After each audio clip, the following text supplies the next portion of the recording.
Okay, so today my name is Sarvesh, and today I'm going to tell you what causes rain bombs and flooding with my presentation.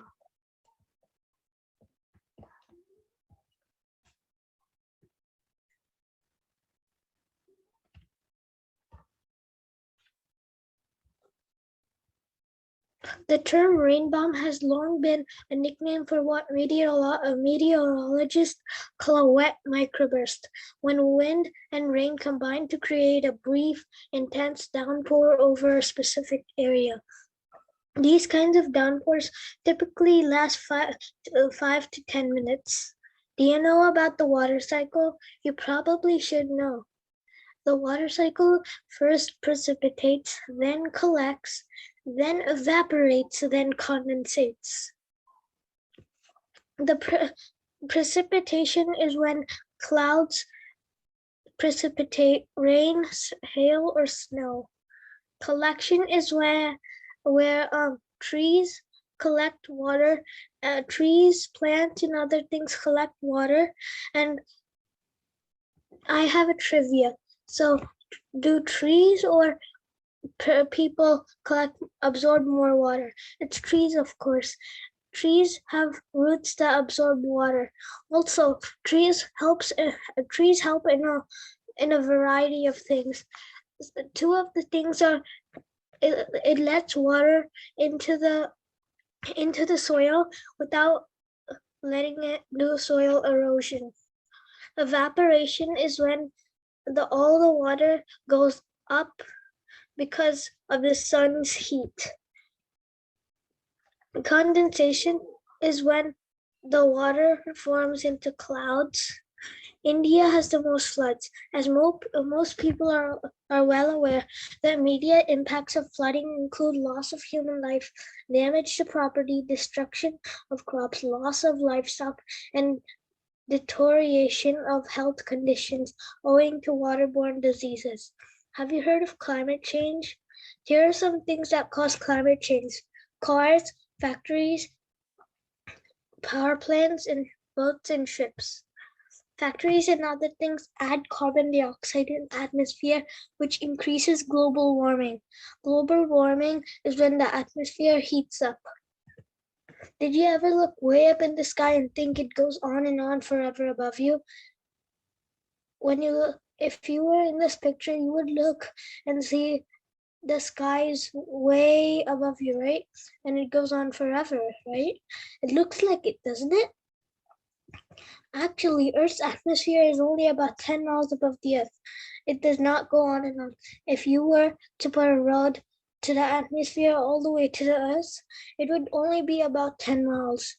It is and the atmosphere is like a blanket around the Earth. It does not go way out into space. It does not go way out into space because of Earth's gravity. The layer where it stops is the ozone layer. The UV rays shine, but the ozone layer reflects some of them, so it protects us from getting sunburned. Did you know that icebergs are melting because we have too much carbon dioxide in the air? The thinner ozone layer lets in more sunlight so that the Earth has become warmer.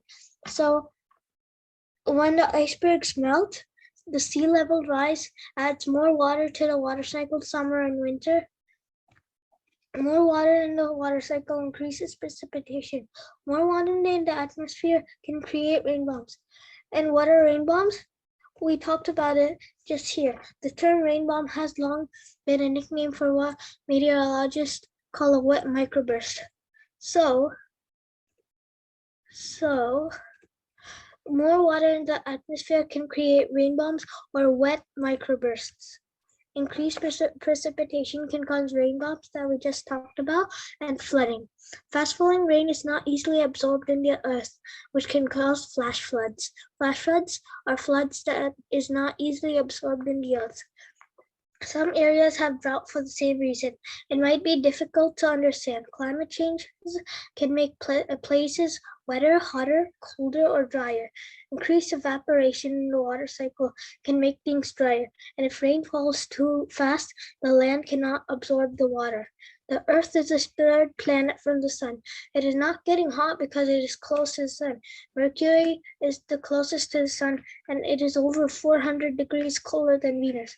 So you see, even if we live on Mercury, Venus is still going to be hotter, 400 degrees hotter than than Mercury. Here's one thing you can do. You can recycle. It is good for the earth. Have you helped recycle things? Be sure to put the recycling into the bin. When you are outside, be sure not to throw garbage on the ground. The earth is our home. Here are some things that some of the grown-ups are doing to help reduce carbon dioxide in the atmosphere.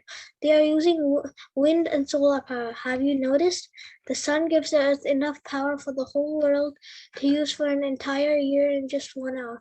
So if we squeeze an entire year in just 1 hour, it'll give us enough power for the whole world for more than 1,000 hours. Everything we can do can help our planet. We can change light bulbs to LED light bulbs. We can use solar power, and we can recycle. Thank you. Bye, Sarvesh.